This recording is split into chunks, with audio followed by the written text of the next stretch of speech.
All right, so we're going to move on then. And now we don't have anyone here representing the Alpha generation, which was born.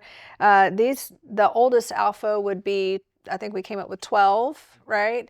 So we do have an Alpha generation mom here, though. So, Bethany, how would you see that the Alpha generation in your kids? And I know it's kind of hard to really look at that, but how do you see that they process disappointment differently than maybe even Gen Z or your other generations? Do you see any kind of difference there yet? I don't know really. It's hard to tell because they're so young, but I can tell you how they process it. With disappointments, they tend to be very verbal about it. Yes. They'll tell you how they feel, maybe even throw a tantrum. And I guess until they cool off from that tantrum, I guess that's what they do. So I think that, and it said here that they're very tech heavy, and I've heard it said of Gen Alpha that they were born with iPads in their hands. So, which kind of, I think they're used to instant everything more than any other generation. Because even the Gen Z, they weren't, when they were born, there weren't iPads and things like that. So, but this generation was, born with instant everything at the touch of a button. So I can see. Maybe a little bit more impatient. Yeah, I They're can used see to that. things being quick. Right. So we've talked about disappointment and how each generation handles disappointment based off of their generation, the way they were raised, their social norms, things like that. Right now, we're going to move on to something that I think is really important, and it's how each generation deals with criticism. And this is so important because if you weren't taught, and many of us weren't, how to deal with criticism, maybe from your job or through your peers or through, school, things like that. If you weren't taught how to deal with criticism, because we have to, and I'm not talking about just negative criticism. I'm talking about like if you make a mistake and you need feedback from your boss, right? It's not always going to be positive because we're all growing and we're all learning, right? So what I want to talk about, I just kind of want to highlight each one. And what I'd like from you guys is instead of going through a lot of the traits, all of the traits, what I kind of want to do is just kind of highlight some of them and maybe just hear from you guys on what you think and what you see and what you were taught and how to deal with criticism or what you see across your generation. So we want to start, of course, with the silent generation. And I am going to let you handle this one because, James, because your parents were of the silent generation. If you could just what did you see with how your parents dealt with criticism? Um,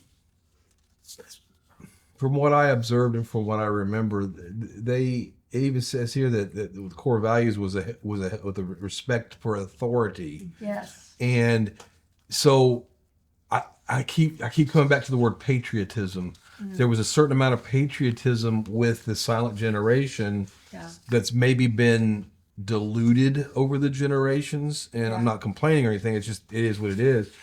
So any type of criticism they got, they just accepted it. Often, more often not, just quietly. So whether it was constructive criticism or whatever the case may be, they didn't take it personally. It was okay. You told me. I'm going to deal with it. I'm going to move on, and here we go. It goes right back to them internalizing their feelings. Right.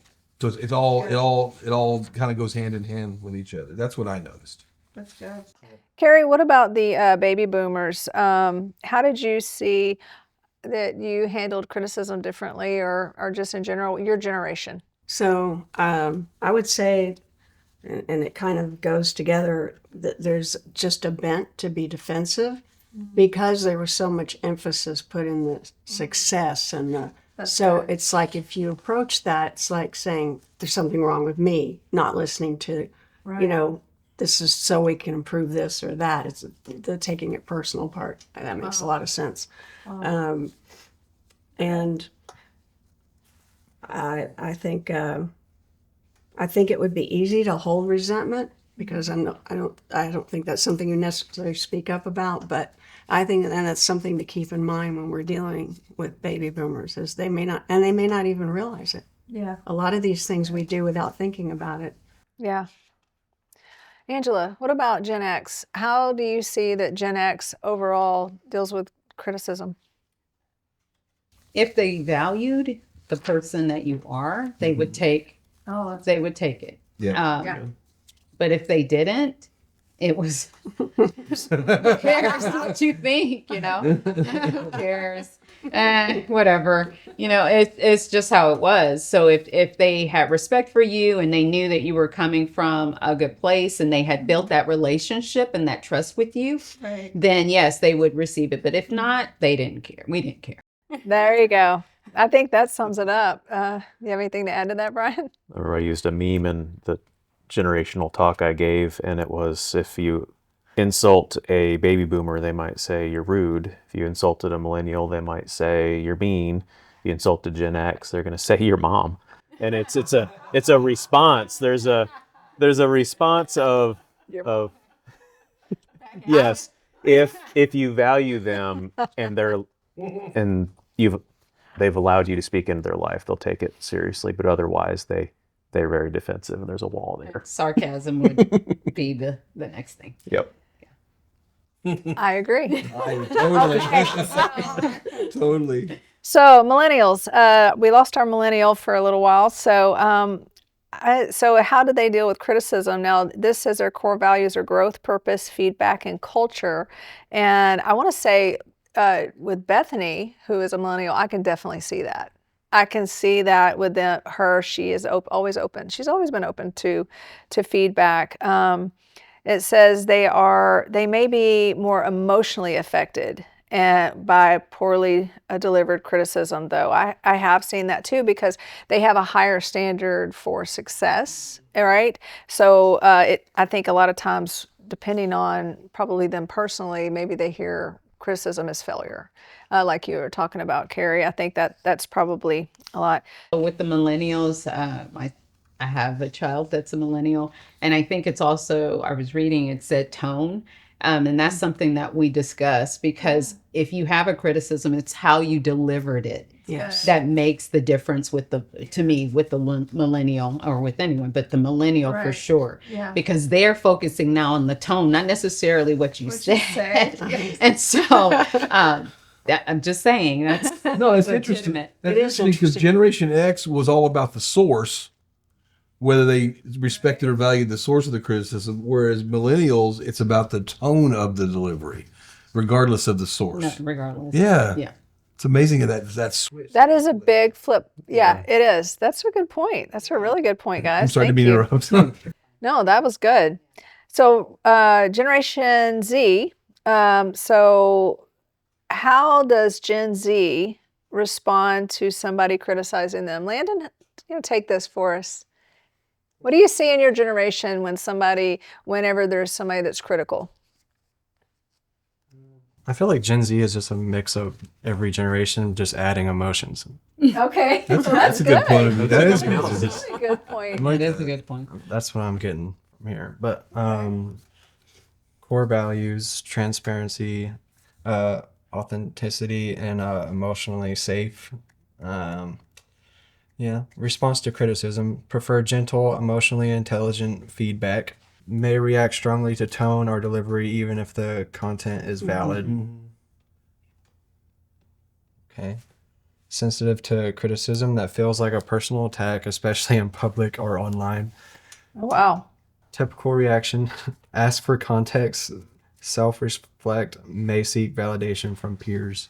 Do you feel like that's true of your generation? Yeah. Pretty much. Okay. I don't disagree with anything that's said here. So if somebody needed to correct someone in your generation, what do you feel like is the best way if someone's working with someone in your generation and they needed to give, criticism that was not the best thing, right? How do you feel like that's best delivered to someone in your generation? Because we have a lot of chaplains that work with with Gen Z, and knowing how to respectfully communicate is really important. So how would you feel like that it's best to give news that is not perfect to them if they're being critical? Could you think of anything your generation would just go, hey, if you just did this, then it would be easier? Can I? Sure. So I have a child in that. Yes, you do. Yes, I do. And what I found is that if you lead with, this is what you did right. Right. So but can we adjust it? And Yeah. this is why we're adjusting it. Yeah. If the sandwich approach, I don't know how else Yeah, to put it, but good. it's always better to lead with what you did right. Positive. Yes. And then, but we may need to tweak it, and this is how. And giving context of why we're tweaking it this way is sometimes go a lot further in helping them than just the criticism, because then they're internalizing and now they're shutting down and now they're, Right. and they're Right. with their peers. So I've seen that with that generation. And I also see my daughter do it with her friends Yeah. in that generation. Oh, wow. Okay. That's good. That's really good. It's good. If I could throw something out. Sure. The Gen Z generation are the first generation where this concept of words can be violent has come to being. In the previous generations, words were words, violence was contact. Now words are viewed by many in Gen Z as the potential to be violent. And you're assaulting me with your words. And I think it's, to your point, Angela, they internalize it. You're not giving them criticism on something they did, but they're hearing it as it's something that they are, Like a failure. something that they're wrong. They're so wired to be rejected because of the social media involvement and the feedback, and I've heard it described as, it's kind of like getting behind the wheel of a car. You get inside of a car and you drive and you think you're autonomous. People can't see you. If you cut someone off, the expectation is they're not going to follow you and talk to you about it face to face. Social media is the same way. You get behind a cell phone on social media and you post back or you unfriend someone, and you don't expect that to be personal because if you're autonomous, people don't see you. And so the comments that come afterwards are not well thought out to be validation and take care of the person that you're talking to. They're just thrown out there like they're autonomous. And so the words they hear are violent in many respects because they view it as directly attacking their identity and their worth. That's good.